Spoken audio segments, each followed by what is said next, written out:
What's up, man? It's Tony Wiggins with the Wednesday edition of Locked On Jaguars. Urban, you had one job, baby, and you screwed it up. Now, what can happen now? Maybe it can be salvaged by default, and that job can be done anyway. I'll tell you how. Just a second here on Locked On Jaguars on a Wednesday. You are Locked On Jags, your daily Jacksonville Jaguars podcast. Part of the Locked On Podcast Network. Your team every day.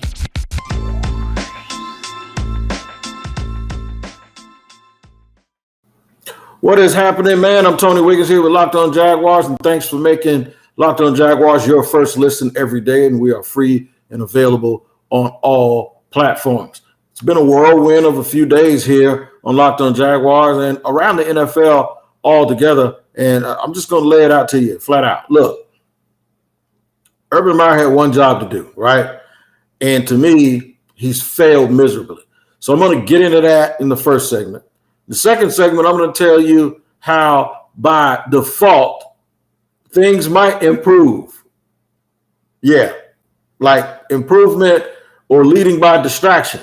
I don't believe it's on purpose, but how sometimes things can sort of take a shape on their own and maybe get things back on track to the way that they were supposed to be. And how do we just get here at week 5? And then I'll talk a little bit about the Titans and what they have to offer. We'll have a crossover show tomorrow. But in segment 3, I'll talk a little bit about the Titans and what they have to offer and how the Jaguars can possibly get back or get on track, not get back to the winning ways, but find a way to win the game for the first time in 20 games. But let's not bear the lead. Let's get back to it. Urban Meyer. I'm going to read a statement, man. I'm going to read a question and a statement from Urban Meyer that came from his show yesterday on the Jaguars Radio Network.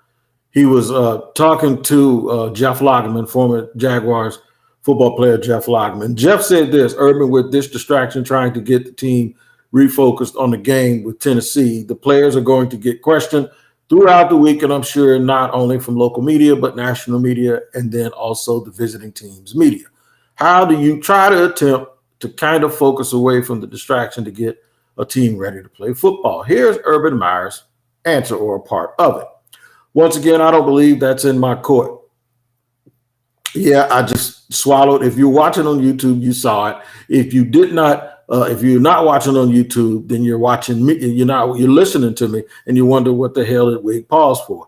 Because I had to take a big swallow. Now, we're going to do the best, but this Jeff as well. This Jeff as well as anyone, that the leaders on our team are going to make that decision. And it depends on how much trust you have built up with them, how we structure everything this week and focus on winning that game. So I'm going to be as extremely clear as I can.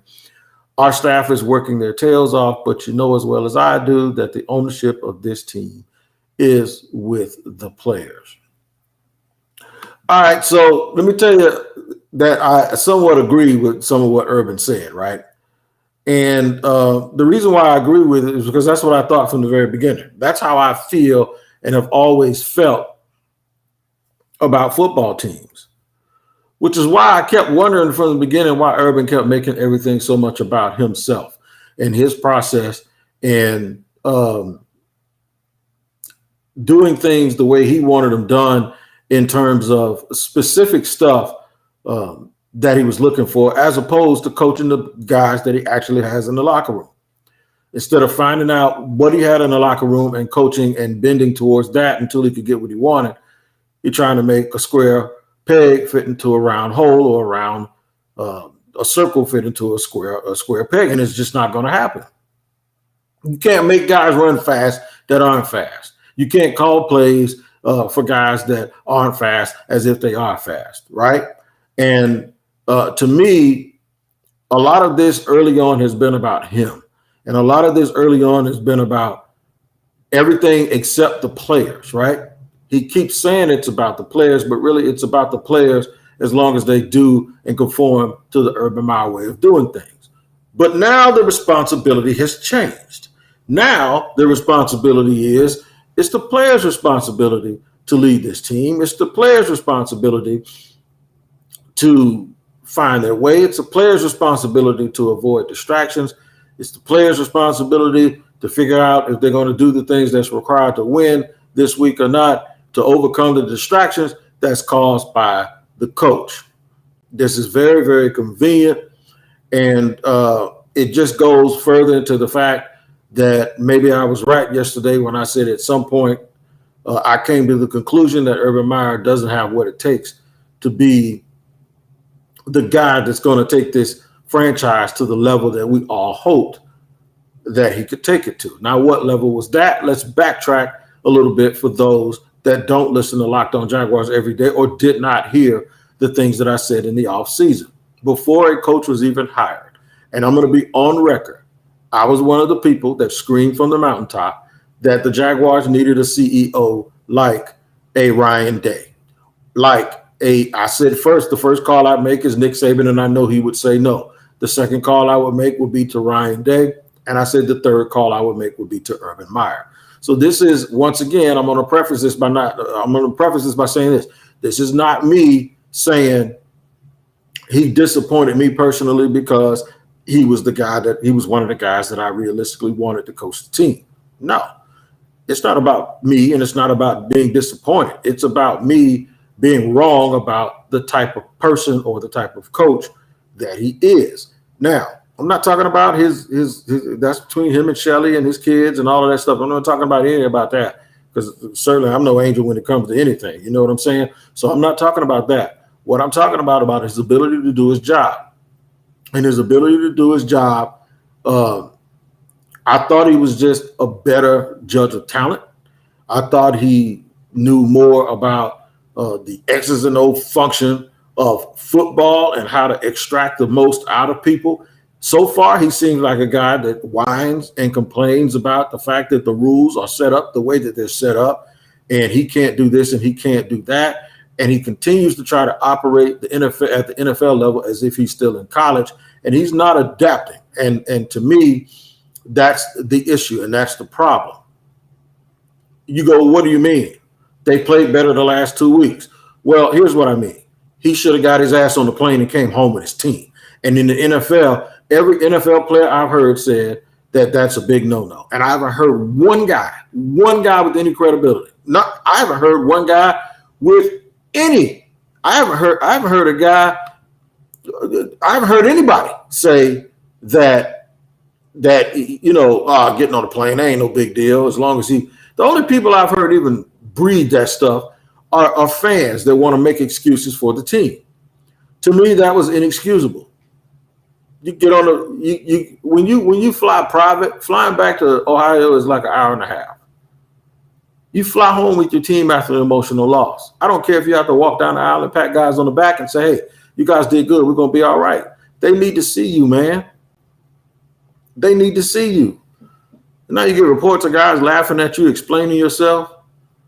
Man, you come out better not explaining yourself. You come out better walking in there just saying, yeah, you know what, man, I'm a 50-something-year-old man, and I got caught in my BS. You don't ever outgrow it unless you outgrow it, and I didn't outgrow it yet, and guess what? My bad, but we got a job to do. Let's go do it. So a byproduct of all of this is you see a text message or a tweet or whatever it was. I don't know if it was on Instagram or wherever, where it's the players, and the players are huddled up, and the Jaguars official account tweeted it. And they were all huddled up, and Trevor Lawrence said, that's all we need. We don't, so look, if the players are making all of these decisions, what the hell is he all about? Why do we need to have all of this big deal about who he was when he got here and his program and what he's going to do and all of this stuff? Hell, they could have let Darrell Bevell coach the team if they don't need a leadership, if they don't need Urban to help navigate these guys through this stuff, right?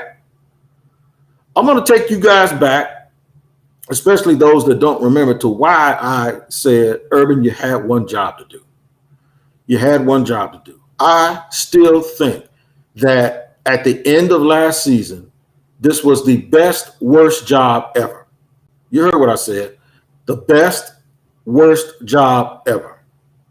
And I'll tell you exactly what I mean by the best, worst job ever. And I'll do it on the Wednesday edition of Locked On Jaguars in just a second. You guys, I got to tell you something. And this is Tony Wiggins. and I have an incredible app everyone needs to hear about. If you're like me and you drive all the time and you want to save some money, and that means you're buying gas each and every. I know where all the gas is cheap all around this city, and I try to find it as long as it's good gas, right? Well, there's an app called Get Upside. Let me tell you what it's all about. The listeners are saving up to 25 cents for every gallon of gas every time they fill up. I'm not joking. You guys might think, okay, what's the catch? There's no catch. You download the free Get Upside app in your App Store or on Google Play, and then use the promo code Touchdown, right?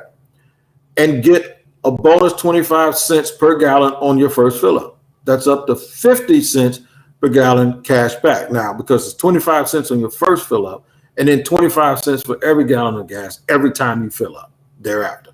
And I'm not joking with you.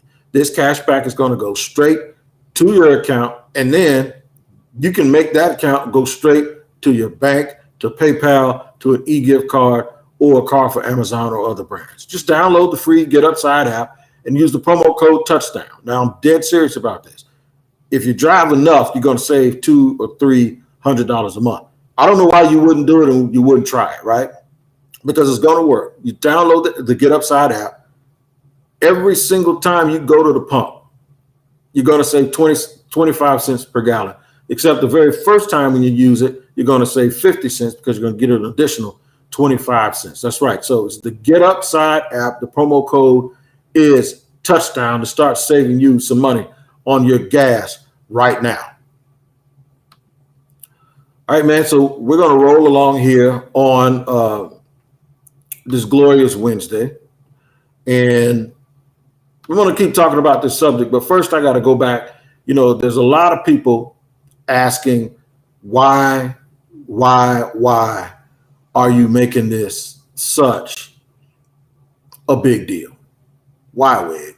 Why is this such a big deal? And the first thing I want to do is, like I said, they want to attach the personal issues to it. That has nothing to do with it. And I keep saying that. It has absolutely nothing to do with it. And we all want the best for this franchise. So I started talking yesterday and I started listing all of the things that have gone wrong since Urban has been here, right? But the biggest thing that has gone wrong since Urban has been here is that we're in week 5 of the season and we're talking about him. And it's an 0-14. We're in week 5 of a season where the fans and the offseason could not have gone any better prior to free agency. And I'm being very clear here. Prior to free agency, Urban, you had one job to do. I said that when this job came open, that this was the best, worst job ever.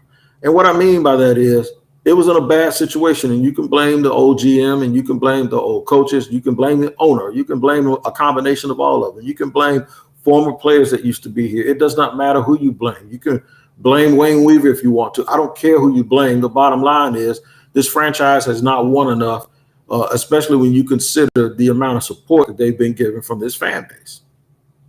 And to make matters worse, to add injury to insult, most of the time the fans are wrongfully blamed for that, and that's a shame. So when you think about it, they were 1-15.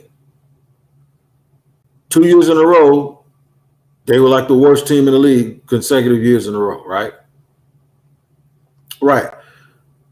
They've perpetually been one of the worst teams in the league for about 8 of the last 10 or 12 years.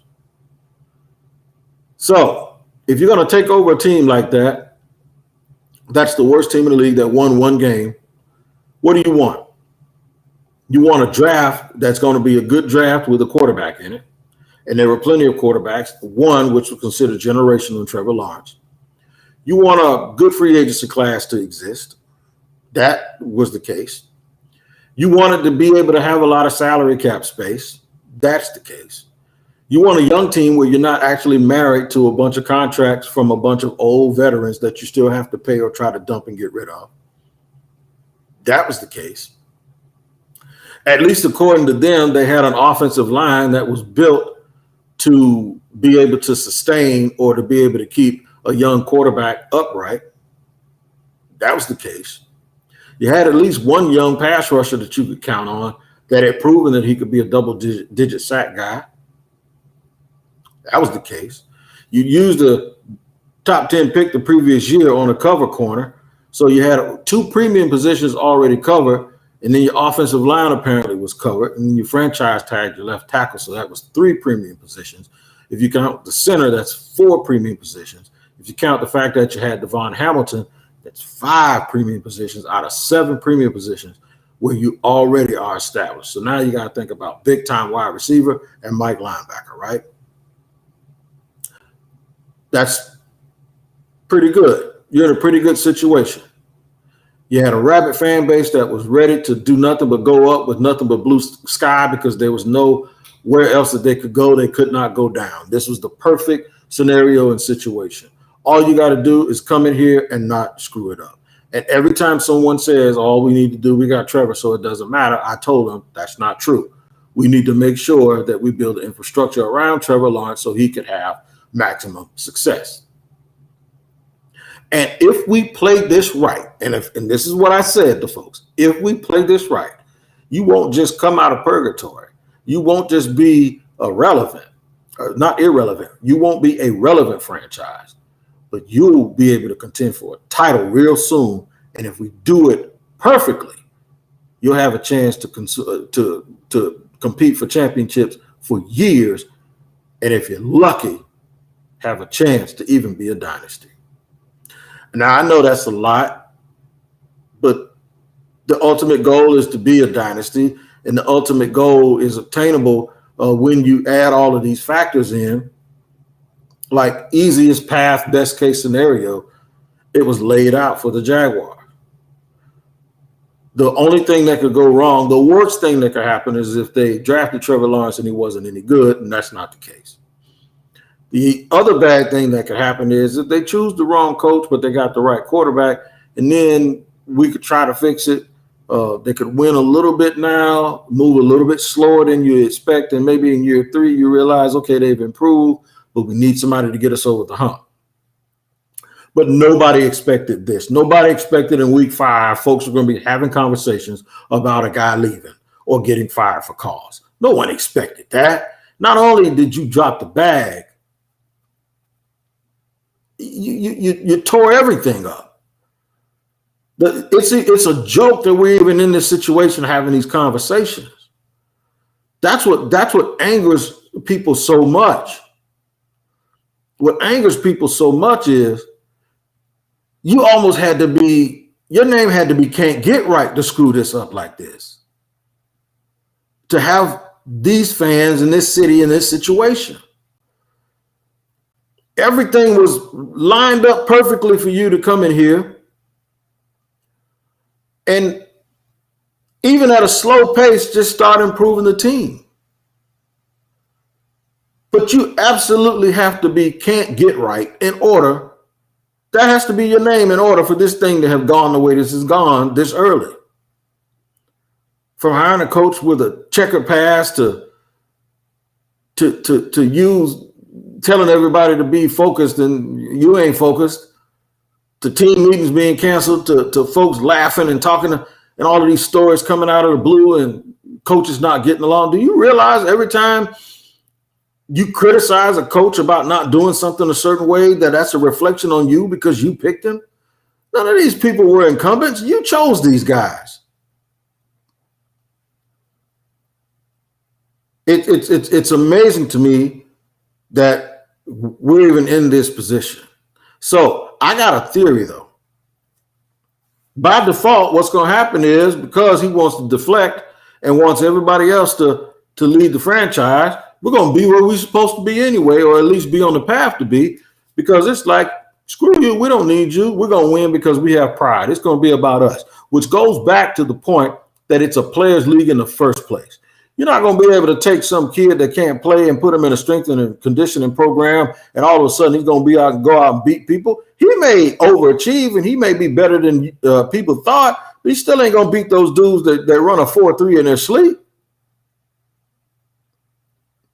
This ain't about your strength and conditioning program. This is about getting players. Players win games, which y'all should have done better in free agency, which you should have drafted guys that were more ready to play, not even just short term, just guys that, get rid of thinking about those relationships. Use scouts instead of depending on your coaches. So when people ask me, okay, well, you're always talking about this stuff that you don't report. Yeah, like he doesn't care for scouts very much. You don't listen to him. If guys didn't have a whistle on, he doesn't really give a damn about their opinion.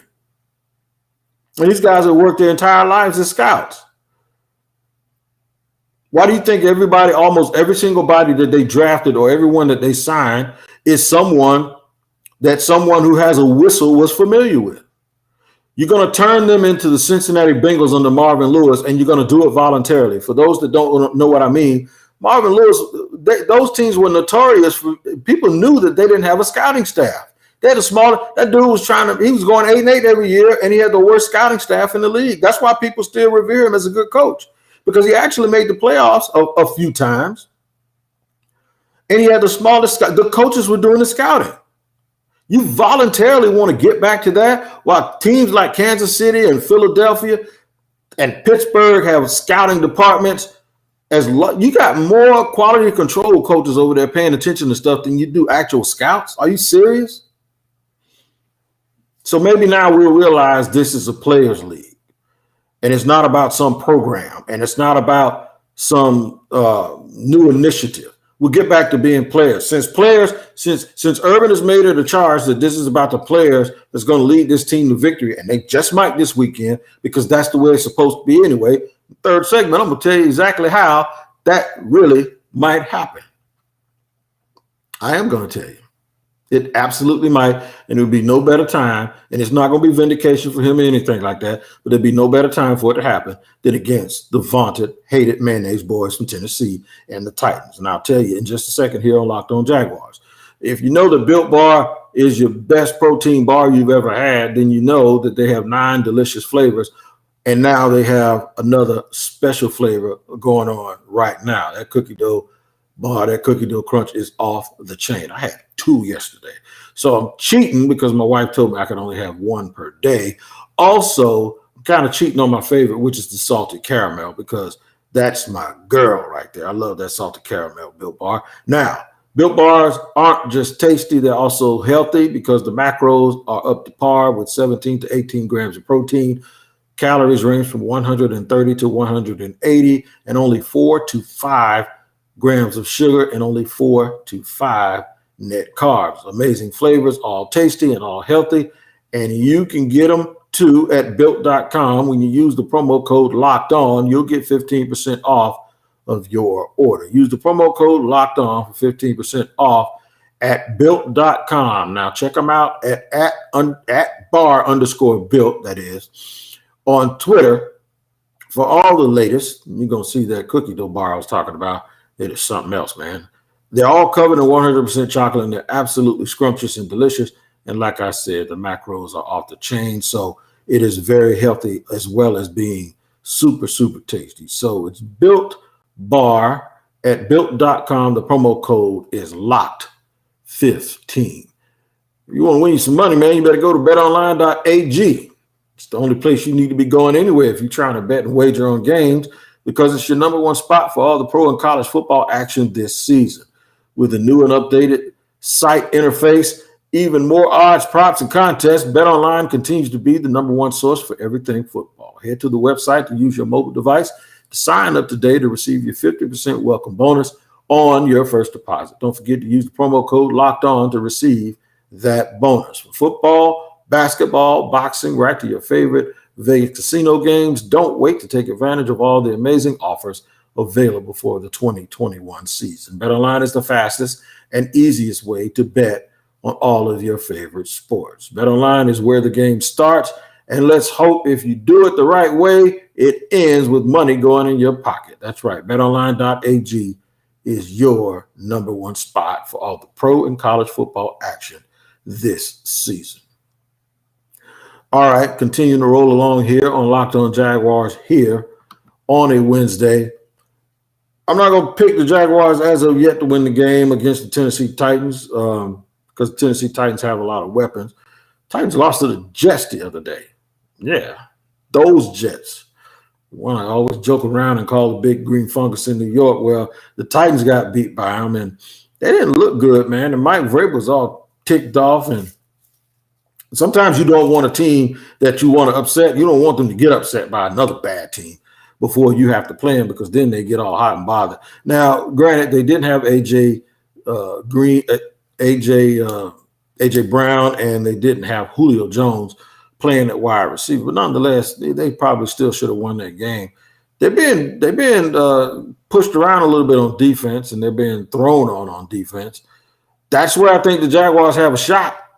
That's where I think that there's a little bit of an advantage for Jacksonville, and Jacksonville may be able to get by and get over on the Titans. Jacksonville also has shored up their run defense, so I don't think that Derrick Henry with his power game, even though I think he'll probably get some yards and he'll wear him down, I don't think he'll be as effective this year, because I think the Jaguars are more stout up front in their running game. He used to absolutely crush the Jaguars, sometimes for 200 yards a game.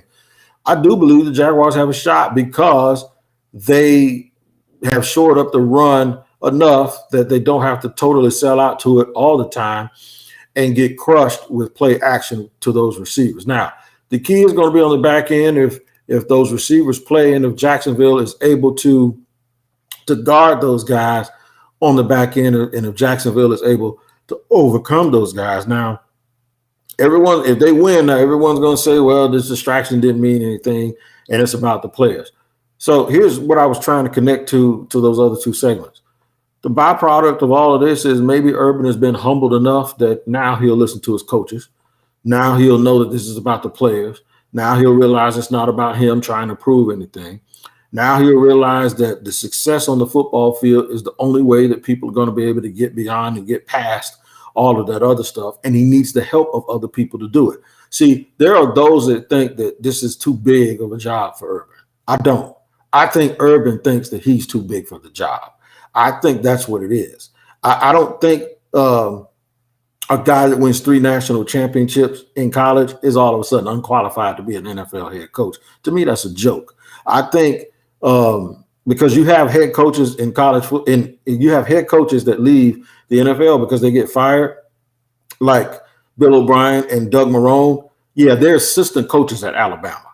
You feel me? So it's not apples to apples, but I don't think being an NFL head coach is over the head of a guy that wins 3 national championships at Ohio State and Florida. I just don't. Not when you got guys like Brandon Staley, who's 33, 34 years old and never been a head coach anywhere, and they're coaching the team right now in the NFL. I don't agree with people that say that. So it's not over his head. I just think sometimes these guys think they're above doing some of the things that they have to do in the NFL. Like they think everything has to conform to them in order for them to be successful. It's not about you. It's about the players. I said it yesterday. The NFL is like playing poker. Everyone knows the rules. Everyone knows you don't play 2-7 offsuit. Everyone knows. You know, when you have the hot card, you push the hand. There are no secrets in poker. When you sit down, there are a table full of poker players. They all know how to play. Some guys are just better than others because they know when to hold them, when to fold them, when to manipulate the board. They know when to bluff. And that's the thing that Urban has to learn, that it's the game within the game. It's not just, okay, we're going to roll out here and go over here and beat somebody's ass. It's not like that. The other thing is he ought to know, because it wasn't about his strength and conditioning program at Ohio State and Florida. He had better players than 98% of the teams that they played. So it's easier to train 5-star recruits to be better than 3-star recruits, right? So you ought to know it's a players' league. The NFL is a players' league, man. It's a players' league, and they'll roll with you and they'll roll without you. So you navigate the ship, and maybe now this puts him in a navigation position that it humbles him a little bit, and he can sit back and observe and watch. And maybe if this team does pull something out this weekend, he'll realize that other people can do other things, and he can learn now to depend on folks. I hope you guys can depend on me being here every day, because I am your first listen. So now I have to tell you about what I hope is your second listen, and that is the Peacock and Williamson podcast. You need to make that your second listen every single day. Brian Peacock and former NFL scout Matt Williamson give you the expert NFL analysis in less than 30 minutes. It's free and available on all platforms. All right, man, you guys continue to take care of each other. As I always tell you, we will see you here tomorrow with a crossover edition with my man Tyler Rowland from Locked On Titans. Until then, I am Tony Wiggins, holding it down on Locked On Jaguars, your team every day, because it's what we do. See you guys tomorrow. Hang tough, man.